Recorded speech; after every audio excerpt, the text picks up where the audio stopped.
오늘 시간에는 길을 만드시는 주라는 제목으로 하나님 말씀 증거하도록 하겠습니다. 우리가 인생을 살아가는 것을 길을 걸어가는 것으로 비유할 수가 있습니다. 때로는 길이 꽉 막힌 것처럼 느껴질 때가 있고, 또 내가 철저하게 준비를 했음에도 불구하고, 또 열심히 노력을 했음에도 불구하고 내가 원하는 대로 잘 안 돼서 힘들 때도 있습니다. 이것을 계속 해야 될까? 또 너무 안 되니까 정말 이제 다른 것을 좀 해야 되나 고민이 될 때도 있습니다. 새로운 길을 찾으려고 해도 도대체 이 많은 길 중에서 어느 길로 가야 되나 참 막막하게 느껴질 때도 있습니다. 여러분들께서는 내 인생이 정말 언제 꽉 막혔다 이렇게 느껴지셨습니까? 그리고 인생이 꽉 막힌 것 같은 그런 상황에서 여러분들은 무엇을 하셨습니까? 오늘 성경 말씀을 보면 바울 사도와 선교를 떠났던 같은 일행들이 선교를 하면서 하나님께서 막으시고 하나님께서 여시는 것을 경험하는 내용들이 나옵니다. 과연 이 말씀 가운데 어떤 은혜들이 담겨 있을지 함께 나누도록 하겠습니다. 첫 번째, 애쓰는 욕심을 내려놓고 성령의 인도하심을 인정하는 삶입니다. 바울 사도가 제2차 선교 여행을 이제 떠나는 상황입니다. 지도를 잘 보시면서 제 설명을 들어주시기를 바랍니다. 자, 제일 오른쪽에 빨간색 원이 있는 지역 보면 안디옥이라고 되어 있습니다. 안디옥에서 선교를 출발합니다. 그리고 지금 이제 바울 사도는 오른쪽에서 두 번째 빨간색 동그라미가 있는 지역 더베, 루스드라, 이고니온 지역에 와 있습니다. 여기서 디모데를 이제 만나게 되죠. 아마 바울 사도는 디모데를 만나고 나서 이제 새로운 인재가 너무 좋은 사람이 선교팀에 합류하니까 선교에 대한 기대감으로 엄청나게 부풀었을 겁니다. 그리고 이제 바울 사도는 오른쪽에서 세 번째 그 빨간색 동그라미 지역 에베소라고 보이시나요? 그 위쪽이 또 아시아라고 하는 또 지역인데 그쪽으로 가서 선교를 하려고 했습니다. 그런데 애를 써도 안 됩니다. 선교가 막힙니다. 도무지 하는 모든 일들마다 잘 되지를 않습니다. 참으로 놀랍게도 바울 사도는 그 모든 상황을 성령께서 막으셨다라고 표현을 해놓았습니다. 그래서 바울 사도가 안 되겠다. 여기서는 도저히 선교를 할 수가 없겠다. 다른 곳으로 가야 되겠다라고 해서 이제 북쪽으로 가려고 합니다. 그래서 지도 보시면 갈라디아 찾으셨습니까? 더 북쪽 비두니아 찾으셨습니까? 그쪽으로 가려고 이제 선교를 방향을 정합니다. 그런데 또 안 됩니다. 길이 자꾸 막힙니다. 참 놀랍게도 바울 사도는 뭐라고 고백을 했냐면 예수의 영이 허락하지를 않으신다라고 또 고백을 합니다. 그래서 바울 사도는 어쩔 수 없이 다시 남서쪽으로 방향을 정하고 드로아라고 하는 도시에 갑니다. 드로아는 항구 도시입니다. 드로아에서 이제 잠을 자게 되는데 그날 밤에 환상을 보게 됩니다. 드로아에서 바다 건너편이 마게도냐라고 하는 지역인데 아니 그 마게도냐 사람 한 사람이 환상에 나타나 가지고는 우리를 좀 도와주세요. 우리를 좀 도와주세요. 이렇게 지금 하는 모습을 보게 됩니다. 그래서 바울 사도가 배를 타고 이제 드로아 떠나서 마게도냐에 가게 되죠. 그리고 마게도냐 지방에서 가장 중요한 첫 도시가 빌립보라고 하는 도시였습니다. 그 빌립보라는 도시에서 바울 사도가 루디아라고 하는 한 여인을 만나게 되고 그 루디아에게 복음을 전했을 때 루디아가 복음을 듣고 믿고 심지어 가족 모두가 구원을 받게 되는 놀라운 역사가 일어나게 됩니다. 하나님께서 이제 저보시고요. 왜 바울 사도를 어느 지역에서는 선교를 못하게 막으시고 다른 지역으로 가려고 그렇게 애를 쓰시는 것도 막으시고 결국에는 마게도냐로 가게 하시는 걸까요? 바울 사도가 지금 원래 있었던 지역은 오늘날의 튀르키예, 터키 지역입니다. 그리고 새로운 곳에 갔던 곳, 이 마게도냐 지역은 오늘날의 그리스 지역입니다. 지금 하나님께서 바울 사도에게 유럽 선교의 문을 열고 계시는 거예요. 물론 바울 사도 이 당시에는 다 로마 제국이었습니다. 그래서 유럽 혹은 비유럽 이런 개념이 없었던 시대였죠. 하지만 로마 제국일지라도 한 다른 주에서 또 다른 주로 옮기는 것은 매우 중요한 지금 상황입니다. 바울 사도가 이제 마게도냐에 가서 선교를 하게 되었다라고 하는 것은 지금으로 말하면 이제 유럽 선교의 문이 열리는 엄청난 사건이 이제 벌어지는 겁니다. 그리고 참 신기하죠. 바울 사도가 드로아에서 배 타고 이 마게도냐로 갈 때에 성경을 보면 직행하여 이틀 동안 갔다라고 되어 있습니다. 즉 순풍에 돛달고 가는 상황입니다. 하나도 막히는 것이 없이 순풍을 타고 240km를 배를 타고 이틀 동안 갑니다. 나중에 바울 사도가 2차 선교여행 떠나다가 다시 돌아올 때 똑같은 코스로 돌아오거든요. 그때는요 5일 걸렸습니다.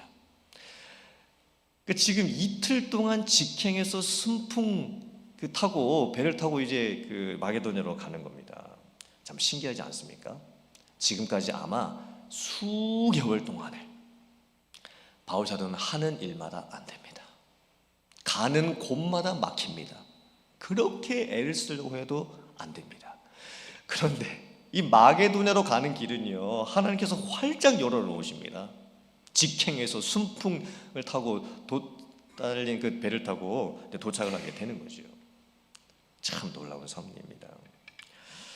오늘 말씀 가운데 가장 특별한 그 부분은 바울 사도의 애를 썼는데 그것이 막혔다라고 하는 부분이고, 성령께서 어떤 길은 못 가도록 막으시고 성령께서 어떤 길은 가도록 열어주셨다라는 부분입니다. 나중에 바울 사도가 이 부분을 성령의 인도하심을 인정했다라고 표현을 하고 있죠. 여기서 그 인정했다라고 하는 헬라어 단어가 쉼비바조인데 이 의미가 뭐냐면 연합하다라는 그런 뜻을 가지고 있습니다. 즉 성령께서 인도해 주시는 것에 바울 사도가 자기의 마음을 연합시킨 겁니다. 즉 성령이 주시는 마음하고 바울 사도가 갖게 되는 그 마음이 하나가 되었다라는 거예요. 참 놀라운 표현 아닙니까? 우리들의 인생을 살면서 어떤 계획도 세우고 또 비즈니스를 하려고 어떤 노력도 하고 계약을 체결하려고도 하고 또 이사를 가기도 하고 또 어떤 중요한 결정을 내리게 되기도 하고 자녀들을 키우면서 여러 가지 또 자녀들을 또 안내줘야 될 그런 때도 있고 또 건강이 안 좋아서 수술을 해야 되는 그런 상황이 생길 수도 있습니다. 수많은 상황 속에서 우리가 애를 쓰게 되는 경우가 생기죠. 정말 애간장이 탈 정도로 애를 쓸 때가 있습니다. 그런데 아무리 애를 써도 안 될 때가 있습니다. 여러분, 애가 탄다, 애를 쓴다, 이 의미는요 그만큼 내가 할 수 있는 내 모든 것을 다 해봤다라는 것입니다. 그런데 안 되는 거예요. 그렇게 애를 쓰는데 안 됩니다. 자, 성령께서 막으셨다, 성령께서 열어주셨다, 이 의미가 무슨 뜻일까요? 첫째는 성령께서 주시는 내적 강한 확신이 있었다라는 거예요. 그러니까 내 마음이 아니에요. 이게 내 생각이 아니에요. 그런데 마음속에 무엇인가 강한 확신이 생깁니다. 내가 아무리 생각하려고 해도 이런 생각을 내가 가지려고 되는 게 아닌 것 같고, 내가 아무리 마음을 먹으려고 해도 이렇게 마음을 먹어서 아닌 것 같은데 뭔가 이 마음속에, 이 생각 속에 강한 내적 확신, 이게 생길 때가 있습니다. 그게 성령이 인도해 주시는 거죠. 또 성령께서 상황에 대한 분별력을 주실 수도 있습니다. 아마 바울 사도가 일행하고 같이 선교 다니면서 누군가가 병이 들었을 수도 있습니다. 쉽게 어디로 가지 못하는 상황이죠. 때로는 유대인들의 반대, 핍박이 심했기 때문일 수도 있습니다. 이런 여러 가지 상황들이 복잡하게 움직이면서 그 상황에 대한 분별력을 성령께서 허락을 해주시는 거예요.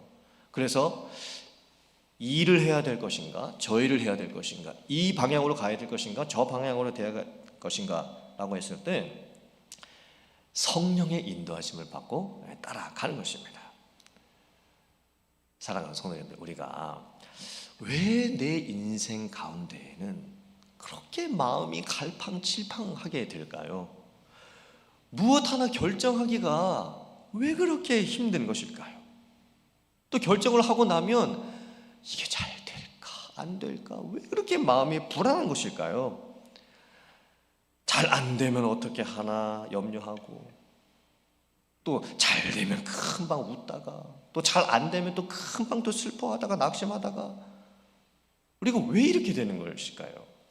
그것은 하나님이 주시는 말씀이 없고 성령께서 주시는 인도하심을 따라가지 않기 때문입니다. 여러분들께서는 어떤 결정을 하시거나 일을 하실 때 하나님이 주시는 말씀을 받고 하십니까? 이게 또 무슨 말씀인가? 뭘 하려면 하나님의 말씀을 받고 한다. 이게 무슨 의미일까요? 하나님의 말씀을 받는다라고 하는 것은 내가 성경 말씀을 읽을 때에 성경 말씀을 묵상하다가 하나님께서 나에게 주시는 강한 말씀 구절이 내 눈에 들어올 때가 있습니다. 아니면은 내가 암송하고 있었던 어떤 성경 말씀이 어떤 특정 상황 속에서 갑자기 떠오르면서 그 말씀이 나를 지배하게 될 때가 있습니다. 그게 하나님이 주시는 말씀을 받는다라는 거예요. 근데 우리는 평상시에 그렇게 안 하지요. 하나님의 말씀을 받아 무엇을 하려고 하질 않고 내 머리 굴리고 누구 찾아가가지고 막 부탁하고 내가 믿고 있는 그걸 어떻게 사용해야 될까, 그런 인간적인 방법을 쓰기 때문에 갈팡질팡하게 되는 겁니다. 그리고 여러분들께서는 어떤 결정을 하실 때 기도 중에 성령께서 주시는 어떤 강한 임재의 확신, 이것을 받고 하십니까? 이렇게 해야 될까 저렇게 해야 될까, 그때 기도할 때 그 기도의 무릎을 꿇고 하나님의 뜻을 간절히 구할 때 성령께서 이 마음 가운데에요 내적 확신을 주십니다. 그러니까 성경 말씀은요 객관적 증거이죠. 이건 누구에게나 열려있는 하나님의 말씀으로서 객관적인 증거입니다. 기도 중에 성령께서 주시는 확신은 주관적인 증거입니다. 이건 나에게만 주시는 거예요. 다른 사람에게 안 보여주시는 거예요. 기도하는 나에게만 성령께서 그 시간에 나에게 주시는 겁니다. 이 두 가지가 있으셔야 돼요. 그래야 여러분들이 하나님의 뜻을 올바로 분별하고 하나님이 기뻐하시는 길로 나아갈 수가 있습니다. 바울 사도를 잘 보세요. 바울 사도는요 이미 자기의 생명도 하나님께 내어놓았습니다. 복음 증거를 위해서 자기 인생의 모든 것을 희생하겠다라고 그렇게 마음을 갖고 있었습니다. 그리고 다가오는 핍박과 환난과 어려움 속에서도요 하나님이 나의 길을 인도해 주신다는 그 강한 믿음의 확신, 그것을 가지고 선교를 했다는 거예요. 그리고 잘 안 될 때 정말 하는 것마다 안 됩니다. 어떻게 선교를 하는데도 하는 것마다 안 될 수가 있습니까? 그런데 그때 바울 사도는요 자기를 보며 낙심하지 않습니다. 그리고 다른 사람들을 보면서 다른 사람 탓도 하지를 않습니다. 만약에 바울 사도가 선교를 하는 그 상황마다 뭐 안 되면 자기 자신에게 실망하고 또 뭐 잘 안 되면 저 사람 때문이다 라고 하면서 다른 사람을 탓했다라고 아마 선교를 제대로 감당할 수가 없었을 겁니다. 바울 사도는요, 특별히 막으실 때도, 하나님이 뭔가를 안 되게 하실 때에도 영적으로 반응을 하기 시작을 합니다. 우리는 잘 되면 하나님의 뜻이라고 생각하고 잘 안 되면 하나님의 뜻이 아니라고 생각할 때가 참 많습니다. 즉, 내가 계획하고 내가 생각하고 내가 원하는 대로 잘 되면 이건 하나님의 뜻이야 라고 생각을 하고, 내가 원하고 내가 바라는 대로 잘 안 되면 이건 하나님의 뜻이 아니라고 생각할 때가 많습니다. 하지만 아닙니다. 잘 안 될 때에도 그 안에 하나님의 뜻이 분명히 담겨 있을 수도 있습니다. 만약에 내가 하나님의 말씀도 듣지 않고 어떤 일을 하는데도 잘 된다, 내가 기도를 하나도 하지 않고 무슨 일을 하는데도 너무 잘 된다, 그럼 그것은 오히려 축복이 아닐 수도 있습니다. 하나님의 뜻이라고 하는 것은요, 일을 잘 풀릴 때든지 일이 안 풀릴 때든지 상관이 없이 항상 어느 상황 가운데에서도 하나님의 뜻이 있다라고 저희들이 확신하고 믿고 따라갈 수 있어야 되는 거예요. 우리가 부르는 복음성가 중에 예수 늘 함께 하시네 라고 하는 복음성가가 있습니다. 그 가사의 의미가 참 이 마음을 좀 울립니다. 고단한 인생길, 힘겨운 오늘도 예수 내 마음 아시네. 지나간 아픔도 마주할 세상도 예수 내 마음 아시네. 믿음의 눈 들어 주를 보라. 이 또한 지나가리라. 주어진 내 시간의 시간 삶 속에 주의 뜻 알게 하소서. 하루를 살아도 기쁨으로 가리 예수 늘 함께 하시네. 후회도 염려도 온전히 맡기리 예수 늘 함께 하시네. 믿음의 눈 들어 주를 보라. 이 또한 지나가리라. 주어진 내 시간의 삶 속에 주의 뜻 알게 하소서. 아멘. 인생의 길이라고 하는 것은 어떻게 결정이 되는 것일까요? 이런 말이 있습니다. 원래 땅 위에는 길이 없었지만 걸어가는 사람들이 많아지면 그것이 곧 길이 된다. 얼핏 들으면 되게 멋있는 말처럼 들립니다. 그런데 결국 이 말은요, 사람이 자기의 길을 결정하는 것이라고 하는 인본주의 인생관을 담고 있는 말입니다. 즉 원래는 길이 없어요, 땅 위에. 근데 사람들이 그냥 많이 지나다니기만 하면 그것이 곧 길이 될 뿐이다. 이 말은 멋있는 말이에요. 근데 가만히 묵상해 보세요. 이 뜻은 사람이 길을 만들고 사람이 길을 열고 사람이 길을 갈 뿐이다. 지극히 인본주의적인 인생관을 담고 있는 것이죠. 근데 성경은 어떻게 말씀하고 있을까요? 길이 어떻게 열린다라고 말씀을 하고 있습니까? 길을 누가 열어주신다고 말씀을 하고 있습니까? 잠언 16장 9절 말씀 화면 보시고 같이 봉독해 보겠습니다. 시작. 사람이 마음으로 자기의 길을 계획할지라도 그의 걸음을 인도하시는 이는 여호와시니라. 아멘이십니까? 성경적 인생관은 무엇일까요? 계획은 사람이 할 수 있습니다. 무엇을 하고 싶다라고 하는 바람도 사람이 가질 수 있습니다. 어떤 길을 가고 싶다, 사람이 가질 수 있습니다. 하지만 그 길을 닫으시고 여시는 것은 하나님이십니다. 한 인생의 길을 어느 길로 가도록 인도해 주시는 것은 하나님이십니다. 그러므로 우리는 순종하는 법을 배워야 인생을 하나님의 뜻대로 살 수가 있습니다. 길이 막히든지 길이 열리든지 그건 내가 할 수가 없는 영역입니다. 그것 때문에 너무 고민하지 않으셔도 됩니다. 우리가 고민해야 될 부분은 무엇입니까? 내가 어떻게 순종해야 될까? 길이 막힐 때이든 길이 열릴 때이든 어떻게 이 상황 속에서 하나님의 뜻을 찾고 순종해야 될까? 그 순종하는 법을 우리가 훈련하면서 살아가야 됩니다. 그때 비로소 우리의 인생이 참된 의미를 깨달을 수도 있고 참된 행복을 얻을 수도 있게 됩니다. 그래서 여러분들께서 때로는 인간의 애씀을 내려놓으셔야 돼요. 물론 애는 쓰셔야죠. 그런데 그 인간의 애씀 속에 들어가는 나의 욕심이 들어가 있다고 한다면 그건 내려놓으셔야 돼요. 그리고 이제 하나님의 말씀과 성령이 주시는 확신 가운데 근거해서 여러분의 인생길을 걸어가는 여러분들 다 되실 수 있기를 주님의 이름으로 축원합니다. 아멘. 두 번째, 길을 여시고 이제는 마음까지도 여시는 하나님의 역사를 바라볼 수 있어야 합니다. 드로아에서 잠을 자고 있었을 때 바울 사도가 환상을 보게 되지요. 어떤 사람이 바다 건너편에서 마게도냐 지방에서 여기로 건너와서 우리를 좀 도와주십시오 이렇게 말을 하는 환상을 봅니다. 참 신기한 일이죠. 그리고 바울 사도가 확신을 하고 이제 마게도냐로 건너갑니다. 그리고 마게도냐 지방에 가서 첫 번째 가장 큰 도시가 빌립보라고 하는 도시였습니다. 바울 사도 일행이 빌립보에 도착을 하고 나서 안식일이 됩니다. 그리고 이제 기도할 곳이 어디 있을까라고 이제 찾다가 마땅한 곳을 찾지를 못했습니다. 이제 강가에 이제 나가 보니까 거기서 여인들이 모여서 이야기를 나누고 있습니다.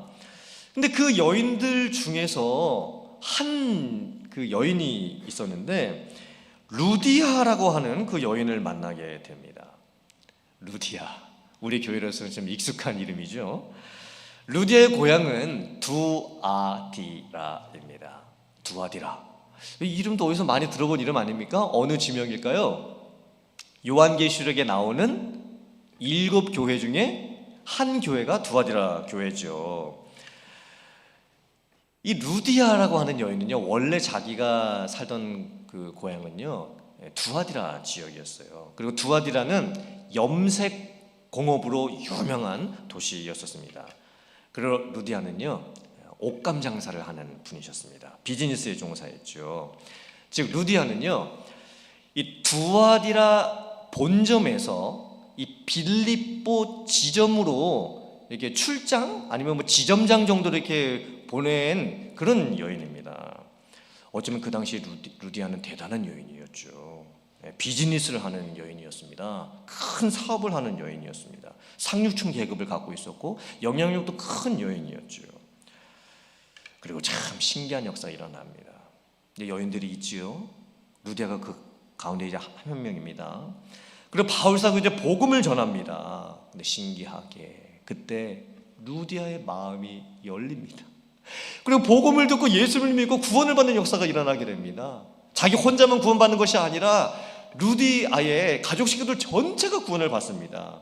그리고 나서는 바울 사도와 선교하는 일행을 다 자기 집으로 초청을 합니다. 자기 집을 오픈해서 먹이고 재우고 하면서 물심양면으로 이 바울 사도와 선교하는 일행을 돕게 됩니다. 그래서 나중에 바울 사도가 이렇게까지 고백을 해요. 빌립보서 1장 3절부터 5절 말씀 같이 봉독해 보겠습니다. 시작.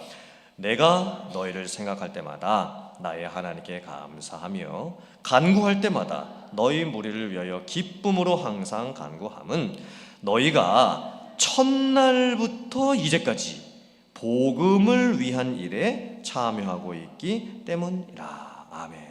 바울 사도가 빌립보 교회 성도들에게 썼던 내용입니다. 그런데 내가 여러분들을 만났던 그 첫날부터 지금까지 여러분들이 나를 지금 도와주고 있고 기도해주고 있는 것에 대해서 내가 정말 너무나 기쁘고 감사합니다. 이렇게 고백을 하는 거예요.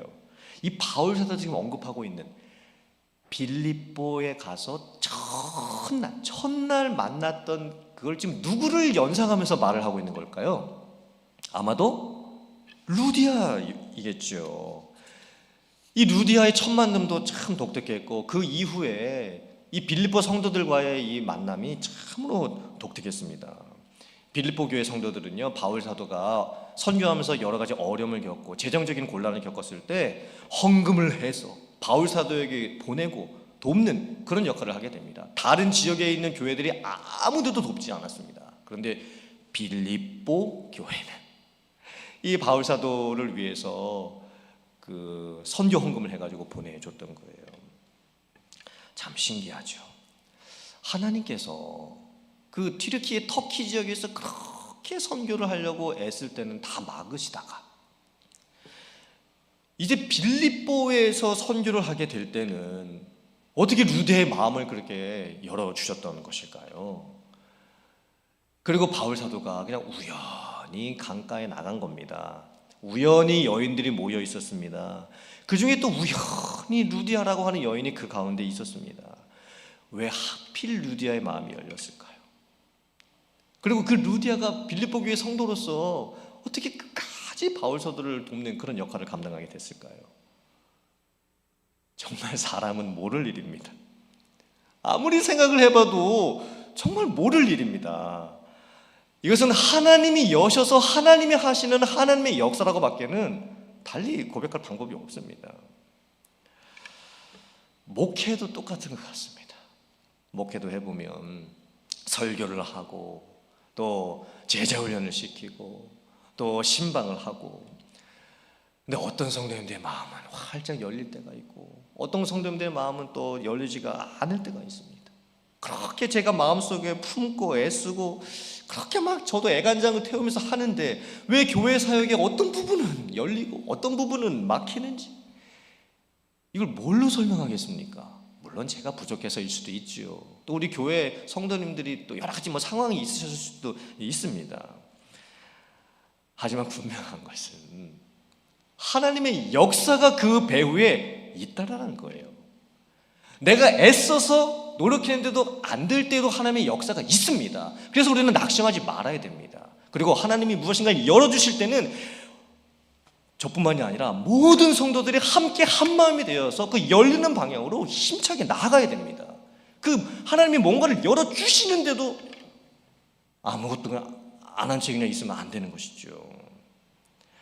하나님이 뭔가를 열어주시고 하나님이 뭔가를 막으시고, 이건 너무나 신기한 부분입니다. 제자훈련 중에 제가 했던 제자훈련은 아니었고, 먼저 교회에서 YWAM에서 하는 독수리 제자훈련이라고 있습니다. 이 독수리 제자훈련은요 굉장히 레디컬한, 강한, 스트롱한 이런 훈련입니다. 그 마지막 코스가 뭐냐면 2주 동안 해외 단기 선교를 갔다가 오는 그 훈련이 있습니다. 그런데 돈도 없이 계획도 없이 갑니다. 어디에서 잘지 어디에서 먹을지 아무 계획도 잡지 않습니다.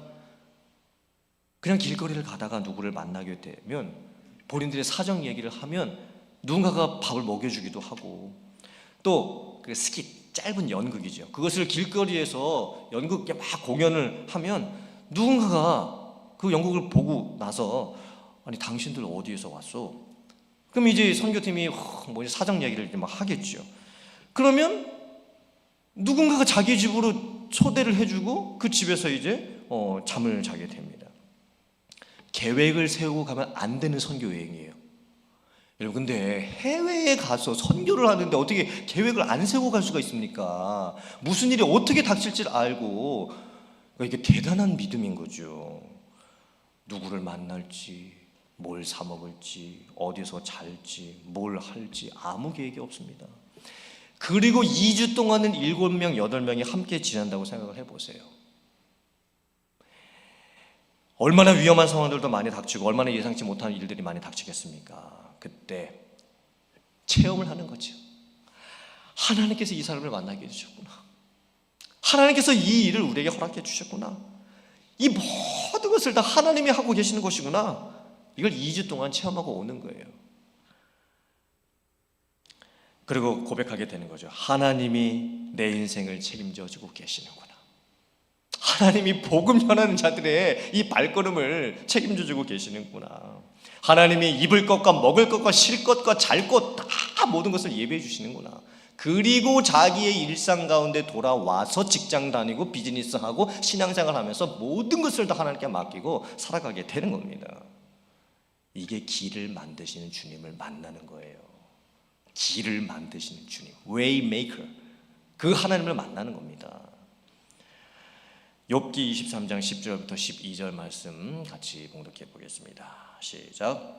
그러나 내가 가는 길을 그가 아시나니 그가 나를 단련하신 후에는 내가 순금같이 되어 나오리라. 내 발이 그의 걸음을 바로 따랐으며 내가 그의 길을 지켜 치우치지 아니하였고 내가 그의 입술의 명령을 어기지 아니하고 정한 음식보다 그의 입의 말씀을 귀히 여겼도다. 아멘. 욥이 고난 당하고 환난을 당할 때에 무엇을 했습니까? 자기의 발을 지켜 하나님이 인도해 주시는 길을 바로 따라갑니다. 자기의 길을 지켜 좌로도 우로도 치우치지 않습니다. 입술에는 항상 하나님의 말씀을 묵상하고 있습니다. 밥을 챙겨 먹는 것보다 하나님의 말씀을 먹는 것에 더 힘을 쓰고 있습니다. 기도도 많이 했겠죠. 그래서 욥이 마지막으로 고백하는 거죠. 내가 가는 길을 내가 안다? 아니죠. 내가 가는 길을 누가 아신다? 하나님이 아신다. 그리고 하나님이 나를 지금 단련하고 계시는데 내가 나중에는 정금같이 순금같이 단련된 사람이 돼서 나는 하나님 앞에 서게 될 것이다. 이 믿음의 고백이 여러분들에게 있으시기를 주님의 이름으로 축복합니다. 민감하세요. 성령께 민감하시기를 바랍니다. 그리고 성령의 인도함을 받는다라는 것은 환상을 보고 음성을 듣는 이런 극적인 부분도 있을 수 있지만 수개월 동안 환경의 변화를 분별하면서 만나는 사람마다 가는 곳마다 마음의 중심을 다해서 하나님께 맡기고 살아가는 일상생활의 평범한 부분도 있습니다. 그러므로 오늘 바울 사도가 인도하심을 받은 이 부분은요, 누구에게나 있을 수 있는 부분입니다. 이제 말씀을 마칩니다. 우리의 인생길은 불확실한 인생입니다. 알지 못해요. 내 인생 앞에 뭐가 펼쳐질지 몰라요. 그래서 답답해요. 하지만 실제로는 하나님께서 엄청난 계획 가운데 나를 인도해주고 계십니다. 나의 등 뒤에서도 하나님께서 엄청난 계획 가운데 나를 밀어주고 계십니다. 이 말씀을 신뢰하시기를 주님의 이름으로 축복합니다. 막히기도 하고 열리기도 합니다. 그러나 막힌 것 자체가 문제도 아니고 열리는 것 자체가 어떤 기회가 되는 것도 아닙니다.